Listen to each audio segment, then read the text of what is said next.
Hello दोस्तों, मैं विक्की कुमार। हमारे यूट्यूब चैनल एजुकेशन मीटर में आप लोगों को स्वागत है।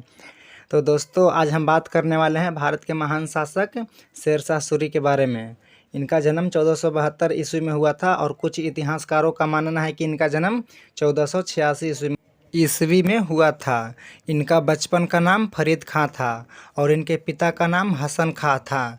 ये सासाराम का जमींदार थे। इन्होंने 4 शादियां की थी और 8 पुत्र थे, जिसमें फरीद खां सबसे बड़े थे।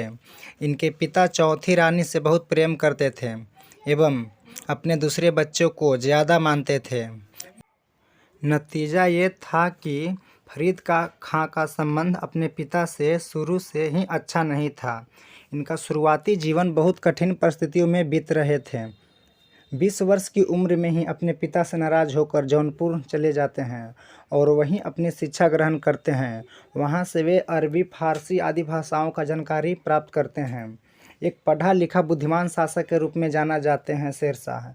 जौनपुर में शिक्षा ग्रहण करने के क्रम में एक सूबेदार को लगा कि ये बहुत ही योग्य है और इसने इनके पिता के साथ संबंधों को ठीक करा दिया। परिणाम स्वरूप इनके पिता ने इन्हें सासाराम की जागीरदार में सहयोग करने के लिए बुला लिया। बाद में दक्षिण बिहार के सूबेदार बहार खां लोहानी के यहाँ इन्होंने नौकरी कर ली। नौकरी करने के क्रम में ही इन्होंने निहत्थे ही एक शेर को मार गिराया था, जिसमें बहार खां लोहानी ने इन्हें शेर खां की उपाधि दी।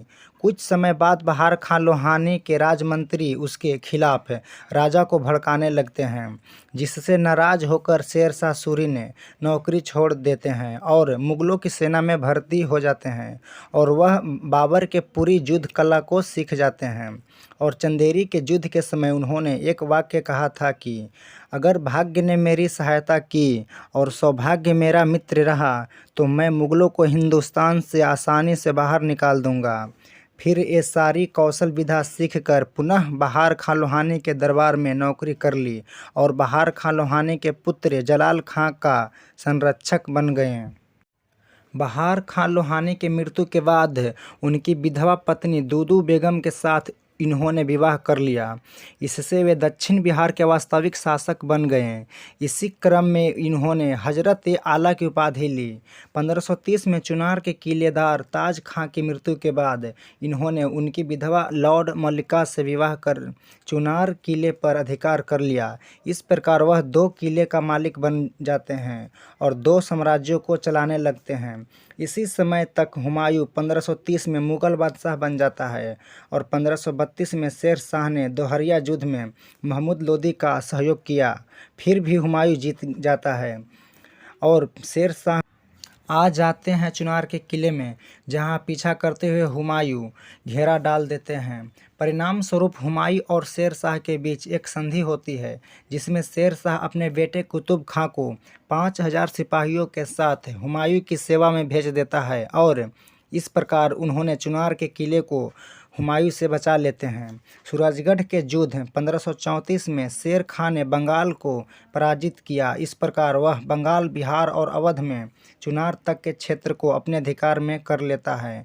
जैसे ही यह सूचना हुमायूं को मिलती है, वापस आता है और चुनार पर अधिकार कर लेता है और बंगाल विजय के लिए आगे चला जाता है। शेर शाह इस समय तक अपने बेटे को वापस बुला लेता है। जब वह बंगाल विजय करके वापस लौटता है तो वह जीटी रोड से ही आ रहा होता है, जो शेर शाह ने ही बनवाया था। इधर कर्मनाशा नदी और गंगा नदी के बीच का क्षेत्र चौसा, जहां पर शेर शाह हुमायूं को आने का इंतजार कर रहा था। कहा जाता है कि दोनों सेनाएं आमने सामने थी। कई महीनों बीत गए पर कोई अटैक नहीं कर रहा था। शेर शाह इंतजार कर रहा था बारिश का। जैसे ही बारिश हुई, गंगा और कर्मनाशा नदी में पानी भर गया और तब रातों रात शेर शाह ने हुमायूं पर अचानक हमला कर दिया। हुमायूं घोड़े सहित नदी में कूद गया था, जिसका जान निजाम नामक भिश्ती ने बचाई थी। इस प्रकार शेर शाह यह युद्ध जीत गया था। फिर हुमायूं और शेर शाह के बीच कनौज, जिसे हम बिलग्राम का युद्ध भी कहते हैं, जिसमें शेर शाह फिर से जीत गया और हुमायूं को भारत से भागने पर मजबूर कर देता है। इस प्रकार दूसरा अफगान वंश सूरवंश था, जो दिल्ली पर राज किया।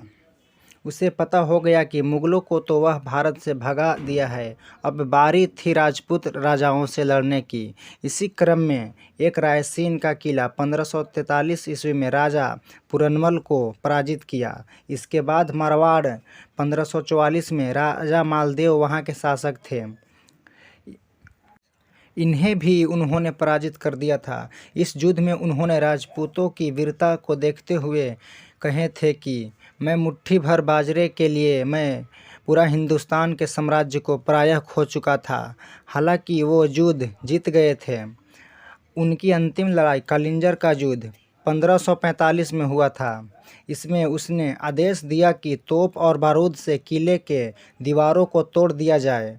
इसी बीच एक तोप का गोला दीवार से टकरा कर वापस आ गया और बारूद के ढेर पर फट गया और उसी के आसपास खड़ा था शेरशाह सूरी और वह पूरी तरह से घायल होकर ज़मीन पर गिर गया और थोड़ी ही देर में किले की दीवार को तोड़ दी गई और किले पर विजय प्राप्त कर लिया गया।